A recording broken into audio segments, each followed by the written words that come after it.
Seems clear, Vaughn, that the strategy is to tell the whole story with people that haven't broken with Trump. I mean, Hope Hicks comes in and plays pretty prominently in Pecker's testimony as well. She's part of the conspiracy to elevate Trump by killing bad stories and promoting good ones and smear the opponents. It appears that the DA's office can read the papers and is well aware of what the attacks. They seem determined to sort of preempt all the questions about Michael Cohen. Right. And I think that if we take a step back and leave the legal trial aspect of this for a moment, we're talking about the presumptive Republican nominee for president in 2024. And now we have a friend of Donald Trump's dating back to the 1980s. They met at Mar-a-Lago, stayed in touch frequently over those 30 years. Now testifying today publicly, telling the entire country that he sat in a boardroom in Trump Tower with Donald Trump on his first presidential run and concocted a plan, which Donald Trump was pleased about in his own words, to cover up salacious stories. That was a plan that a longtime friend of him now tells the American public. And then the Karen McDougal story, to just watch that testimony play out here. Again, a longtime friend articulating that Donald Trump was aware of this alleged affair and called up a friend to say, how do we not let the American electorate know this story? That is so key. And then to add on to that is the fact that this same man then, when talking about not only his finances, but generally about Donald Trump, referred to him as a micromanager. Yes. He was aware of the invoices that came in, and that he didn't just sign the checks, as Todd Blanche alleged in his opening statements, but instead that he wanted to know where every penny was going. He was cautious, another word that he used. Donald Trump is the one that runs his campaign. He is the one that runs the Trump Organization. Donald Trump is in charge, and David Pecker just testified exactly to that on not only the allegations of the extramarital affairs, but also of how he runs his business. And talk about Pecker putting Hope Hicks in the room. Right, Trump Tower, that Hope Hicks was there, and she would make her way in and out. We also know that Hope Hicks was on the phone with Michael Cohen. There is so much more, kind of like the David Pecker testimony. We knew that there was going to be more coming, but Hope Hicks wouldn't be brought forward as a witness by the prosecution if she didn't have more details to share, and that is what awaits us. The other piece that's so interesting in terms of educating not just the jury but the public is how much money they spent to kill these stories. I mean, a normal National Enquirer, and again, I had no idea. I had no idea what the going rate was. And to your point, Lachlan got into some of this yesterday, but, you know, $500, $1,000, they were dropping $30,000, $100. I mean, they were massive subs of money in this market of tabloid catch and kill. Absolutely. And this was the first time that David Pecker says that he bought salacious stories for the purposes of never actually publishing them. And they threatened Dino the doorman with $1 million penalty if he were to not abide by the contract and were to reveal his story publicly elsewhere. What do you think? Well, just to Vaughn's point, which is, I keep on saying this is ground zero of fake news. I mean, I know I'm here to give a legal analysis, but if you move away from the legal niceties, I mean, I can fit this into a legal grid and why it's all relevant and how it's going to play into the summations. But let's just focus on the big picture.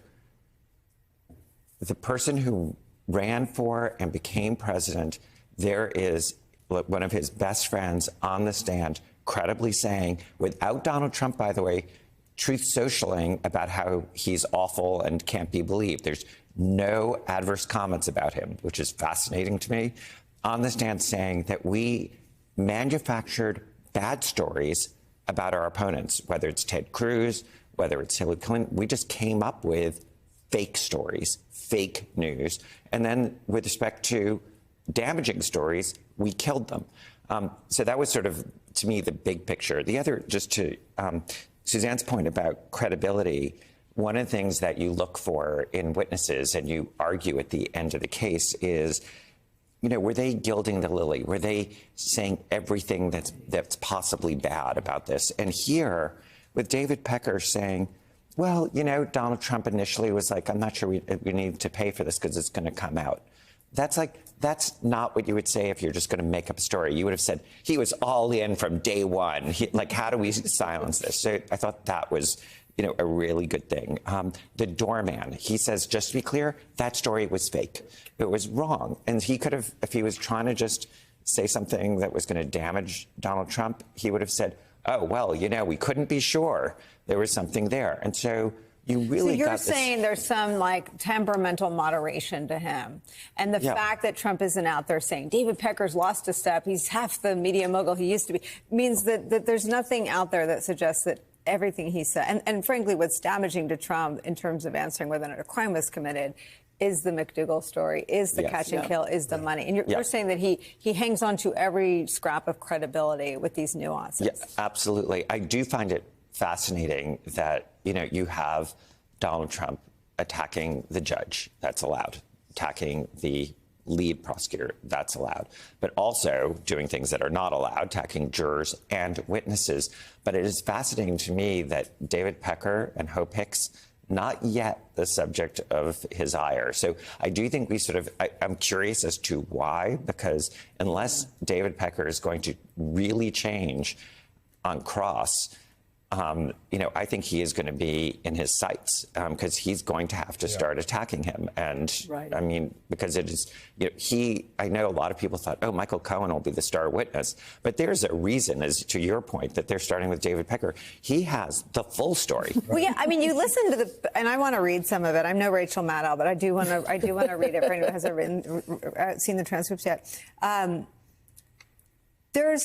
The timeline is so important, and I think wasn't really obvious to me that the Pecker-Trump relationship, the catch and kill stuff, Cohen comes in and is like a chief of staff, but the brain fathers of it, if the catch and kill scheme is the love child, the parents are Pecker and Trump.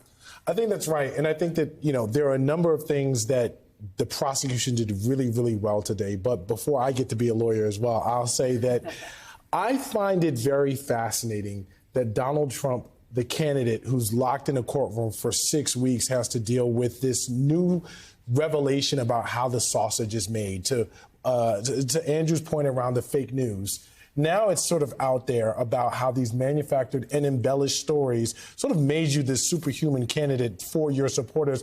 And I am curious as to how that, if at all, impacts the electorate for Donald Trump, the candidate. As far as Donald Trump, the defendant, I'm sure we'll get to the gag order in that hearing because that was just an entire mess. But when you're talking about what the prosecution has to do, we already know that there have been myriad attacks on the credibility of the other witnesses that are yet to come.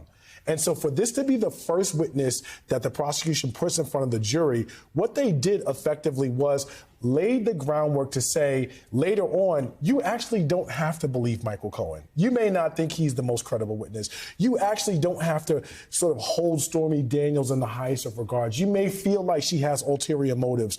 But David Pecker, someone who, of all our witnesses, knows Donald Trump the absolute best, has said these things and given us such a framework that is going to be corroborated by everything else.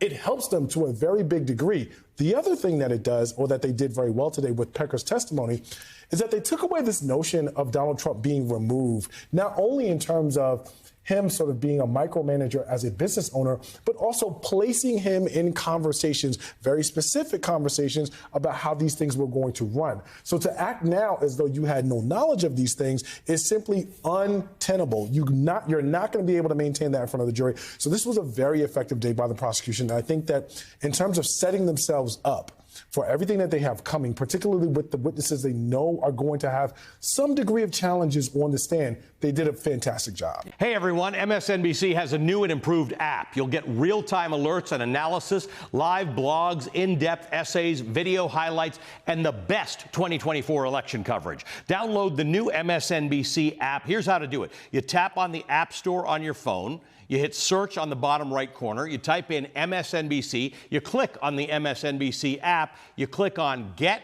or the cloud icon and enjoy it.